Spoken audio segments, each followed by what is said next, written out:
Religion is not a science, and yet a science.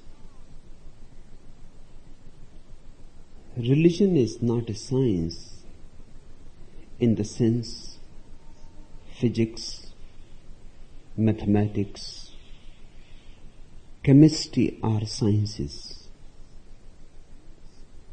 But still it is a science because it is the ultimate knowing. The word science means knowing. Then if religion is not a science, what else can be? It is the highest knowing. It is the purest knowing. The ordinary science is knowledge, not knowing. Religion is knowing itself.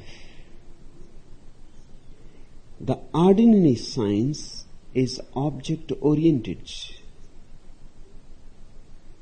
It knows something, hence it is a knowledge. Religion is not object-oriented. It has no object.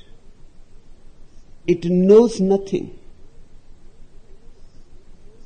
Knowing knows itself, as if the mirror is reflecting itself. It is utterly pure of all content. Hence, religion is not a knowledge, but a knowing. Science is a lower kind of knowing. Religion, a higher kind. Religion is philosophia ultima, the ultimate knowing. The difference between the two is not of the spirit. The spirit is the same, but the difference is certainly of purity. Science is mixed with much mud. Religion is pure essence, pure fragrance. The mud has disappeared. The lotus has appeared. And at the ultimate stage, even the lotus has disappeared. Only the fragrance abides. These are the three stages of knowing: the mud, the lotus, and the fragrance.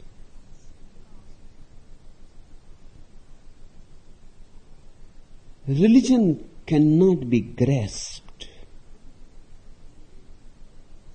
because there is no object in it. But still it can be understood. It cannot be explained, but it can be experienced. There is no way of informing you about religion.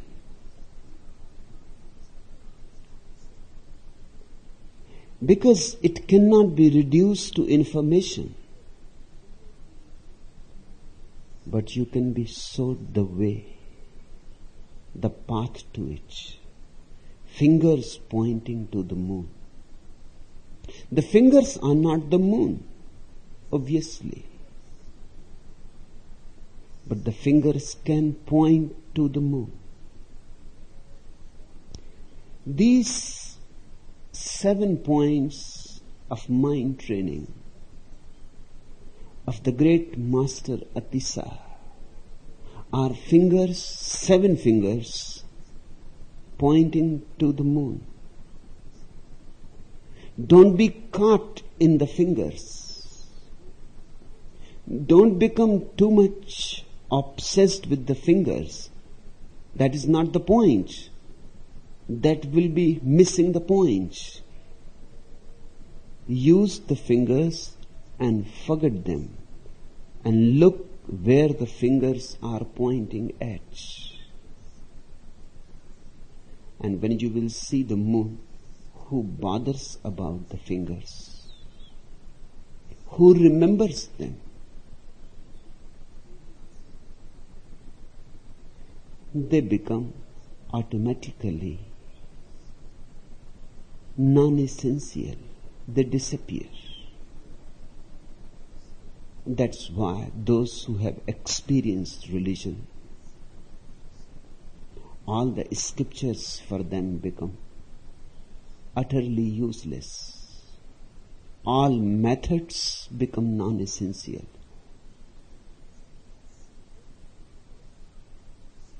When the goal is achieved, the path is forgotten.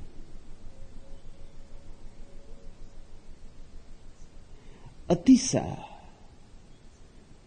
is one of the rare masters, rare in the sense that he was taught by 3 enlightened masters. It has never happened before and never since. To be a disciple of 3 enlightened masters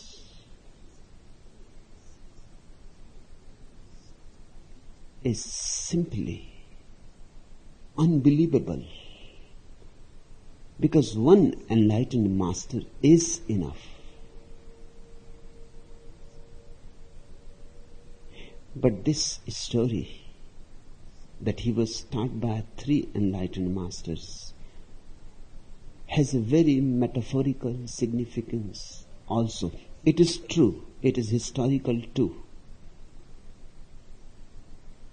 The 3 masters that Atisa remained with for many years were first Dharmakirti, a great Buddhist mystic. He taught him no mind. He taught him emptiness. He taught him how to be thoughtless. He taught him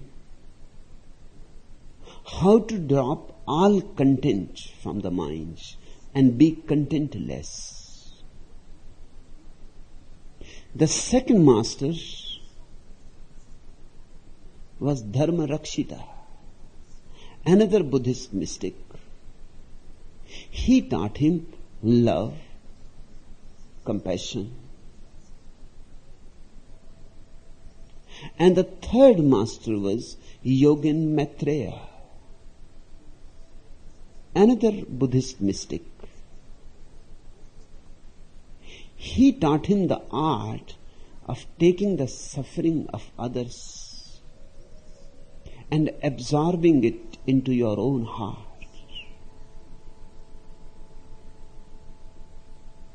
Love in action.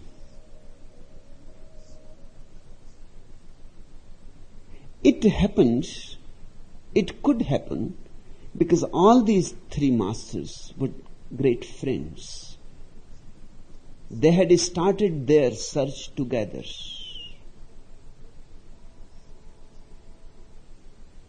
While they were on the way, they had remained together. When they attained, still they were together. Atisa became a disciple of Dharmakirti. Dharmakirti said to him, I will teach you the first principle. And for the second, you go to Dharma Rakshita. And for the third, to Yogin Maitreya. This way, you will know all the 3 phases of ultimate reality, the 3 faces of God, the Trinity, the Trimurti,